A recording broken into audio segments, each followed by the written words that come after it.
મિત્રો, આજે આપણે બનાવીશું ઉનાળાની ગરમીમાં પેટને એસી જેવી ઠંડક આપતી અને B12ની ઉણપ દૂર કરી પિત્તનું શમન કરતી ગુજરાતી વિસરાતી વાનગી ઘેંસ. ખૂબ જ સ્વાદિષ્ટ અને પેટને ઠંડક આપનારી આ વાનગી ઉનાળાને લીધે શરીરમાં જે કાંઈ પ્રશ્નો થતા હોય, જેમ કે પેટની બળતરા, એસિડિટી, પાતળા ઝાડા, પિત્ત વગેરેમાં રાહત આપે છે. વળી સ્વાદિષ્ટ હોવાથી દરેકને ભાવશે પણ ખરી. તો ચાલો રીત જોઈ લઈએ. સૌથી પહેલાં આપણે 1 વાટકી જેટલા કણકી ચોખા લઈશું. આ રેસીપી કણકી ચોખાથી જ એકદમ સરસ ટ્રેડિશનલ એવી બનીને તૈયાર થાય છે. આમ જોઈએ તો બજારની અંદર પણ આ રીતે તૈયાર કણકી ચોખા મળે છે, પણ જો તમારી પાસે ખીચડિયા ચોખા હોય ઘરે, એને ચાળ્યા પછીના જે ઝીણા ઝીણા દાણા નીકળે છે એને કણકી કહેવામાં આવે છે. અને ખાસ કરીને ઉનાળાની અંદર આપણા આરોગ્ય માટે આ રેસીપી ખૂબ જ ગુણકારી છે. હવે જુઓ, અહીંયા મેં એક મિક્સિંગ બાઉલ લીધો છે અને આપણે જે 1 વાટકી ભરી અને કણકી લીધી છે એને એમાં ટ્રાન્સફર કરીશું. આજનું જે માપ છે એ 2 લોકો માટે મેં સેટ કરેલું છે. આ માપ પ્રમાણે તમે વધારે કે ઓછા લોકો માટે બનાવી શકો છો. હવે કણકીને ધોઈ એકદમ સરસ ચોખ્ખી કરી લઈએ, જેથી એના અંદર જે કાંઈ ધૂળ, માટી, ડસ્ટ હોય એ બધું જ નીકળી જાય. આ રીતે હાથથી ઘસી સરસ રીતે સાફ કરી લઈએ. ધોયા પછી આપણે આ પાણીને દૂર કરી લઈએ અને ફરી થોડું પાણી નાખી સરસ રીતે ધોઈ લઈએ. 2 થી 3 વખત ધોયા પછી પાણી જ્યારે આ રીતે એકદમ ચોખ્ખું દેખાવા લાગે, આપણે ફરી આ પાણીને દૂર કરી લઈએ. ત્યાર પછી કણકીને આપણે સરસ રીતે પલાળી દેવાની છે. આ રીતે એકદમ ડૂબાડૂબ પાણી રહે એટલું પાણી આપણે ઉમેરી દેવાનું. અંદાજે 10 મિનિટ સુધી કણકીને પલળવા દઈશું. તમારે જો ઇન્સ્ટન્ટથી અને ઝડપથી બનાવવી હોય તો થોડું ગરમ હુંફાળું પાણી નાખી સરસ રીતે કણકીને ધોઈ અને પછી તરત જ બનાવી શકો છો. એટલે હું તમને પૂરેપૂરી ટ્રેડિશનલ રીત સાથે સમજાવું છું. તો બાઉલને કવર કરી અંદાજે 10 થી 15 મિનિટ સુધી કણકીને રેસ્ટ થવા દઈએ. હવે અંદાજે 10 મિનિટ પછી આપણે કણકીને ચેક કરી લઈએ. વાહ, જુઓ એકદમ સરસ પલળી ગઈ છે અને એનો દાણો સોફ્ટ થઈ ગયો છે. અમસ્તા કણકીને પલળતા બિલકુલ વાર લાગતી નથી, કેમ કે એકદમ ઝીણો દાણો હોવાથી ખૂબ સરસ રીતે પલળી જાય છે અને ખૂબ ઝડપથી પલળી જાય છે. હવે આપણે આ પાણીને દૂર કરી લઈએ. ત્યાર પછી આપણે કુકર લઈશું અને ધોઈને તૈયાર કરેલી કણકીને એમાં ટ્રાન્સફર કરીશું. તો ખરેખર ટ્રેડિશનલ રીતથી જોઈએ તો સૌથી પહેલાં આપણે કણકીને સરસ રીતે બાફી લેવાની છે. હવે જે વાટકીના માપથી આપણે અહીંયા કણકી લીધી છે, ફરી આપણે એ જ વાટકી લઈશું. તમે જ્યારે પણ આ રેસીપી બનાવો તમારે પણ આ રીતે કોઈ કપ કે વાટકીને માપ તરીકે સેટ કરી દેવાની, જેથી રેસીપી એકદમ પરફેક્ટ બનીને તૈયાર થશે. અહીંયા 1 વાટકી કણકીની સામે 1 વાટકી જેટલું આપણે પાણી ઉમેરીશું.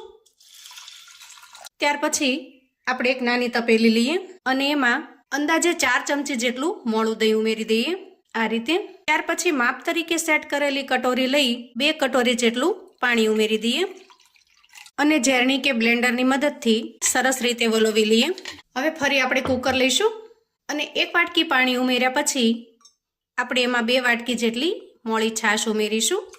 ખાસ કરીને જ્યારે તમે દહીં લ્યો તો એ દહીં એકદમ સરસ મોળું હોવું જોઈએ. વધારે પડતું ખાટું કે વાસ આવી ગયેલું દહીં હશે તો રેસીપીમાં બિલકુલ મજા નહીં આવે. જેથી રેસીપી બનાવતી વખતે તમારે મોળી છાશ અથવા તો મોળું દહીં ઉપયોગમાં લેવાનું છે. અહીંયા મારી પાસે છાશ અવેલેબલ નહોતી એટલે આપણે દહીંમાંથી છાશ તૈયાર કરી છે. તમારી પાસે છાશ તૈયાર હોય તો સીધી જ 2 વાટકા જેટલી છાશ આમાં ઉમેરી દેવાની અને બધું જ સરસ રીતે મિક્સ કરી લેવાનું.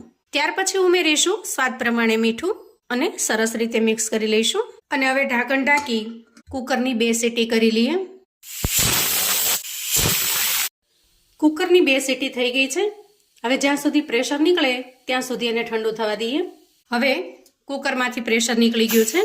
આપણે ઢાંકણ ખોલી લઈએ. જુઓ આ રીતે કણકી બનીને તૈયાર થાય છે. અહીંયા કણકીની અંદર છાશ અને મીઠું હોવાથી એનો ટેસ્ટ એકદમ સરસ લાગે છે.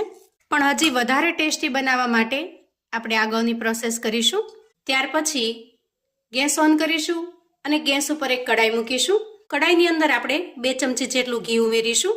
અહીંયા તમે તેલનો પણ ઉપયોગ કરી શકો છો, પણ આ રેસીપીની અંદર ઘીની મીઠાશ એકદમ અમેઝિંગ ટેસ્ટ આપે છે. હવે ઘી થોડું મેલ્ટ થાય એટલે અડધી ચમચી જેટલું આખું જીરું ઉમેરી દઈએ અને થોડી પિંચ ઓફ એટલે કે ચપટી જેટલી હિંગ ઉમેરી દઈએ. અને જીરું સરસ રીતે કકડી જાય એટલે આપણે તૈયાર કરેલી કણકી ઉમેરી દઈએ અને સરસ રીતે મિક્સ કરી લઈએ.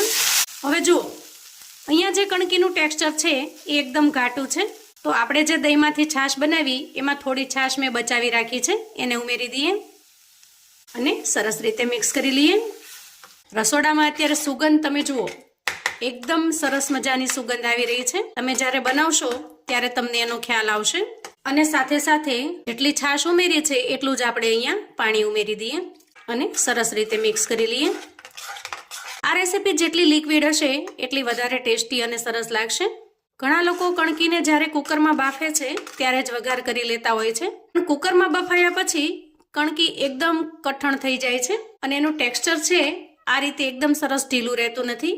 અને કુકરની અંદર વઘાર કરીને બાફ્યા પછી ઉપરથી પાણી ઉમેરવું એ આપણને બિલકુલ નહીં ગમે. જેથી હું જ્યારે પણ બનાવું આ રીતે અલગથી વઘાર કરીને બનાવું છું.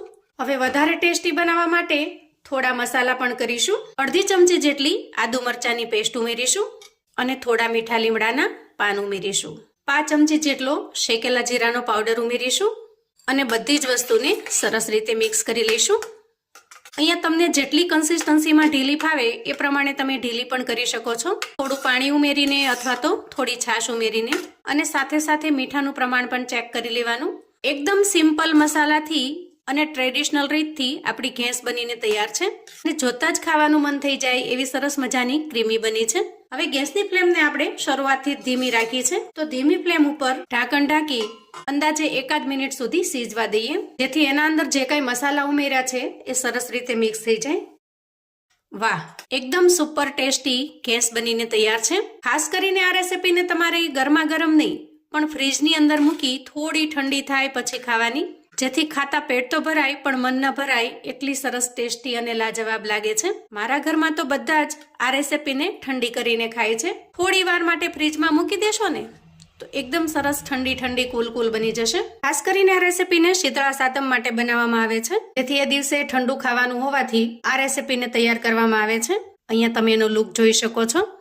તો મિત્રો, જો ક્યારેય તમે આ રીતે આ રેસીપી તૈયાર ન કરી હોય તો એક વખત ચોક્કસથી બનાવજો. ખરેખર ટેસ્ટમાં એટલી અમેઝિંગ બને છે કે ઘરના બધાને ખૂબ જ પસંદ આવશે. આવું અવનવું જાણવા માટે અને મને સપોર્ટ કરવા માટે ચેનલ પર જો તમે નવા છો તો પ્લીઝ ચેનલને સબસ્ક્રાઇબ કરો. વિડીયો ગમે તો લાઈક અને શેર કરો. તમારા સગા સંબંધી મિત્રોને પણ આપણી આજની એકદમ ગુજરાતી ટ્રેડિશનલ વાનગી ઘેંસની રેસીપી ચોક્કસથી મોકલી આપજો, જેથી એ લોકો પણ બનાવીને તૈયાર કરી શકે, એન્જોય કરી શકે અને એના પરિવારને પીરસી શકે.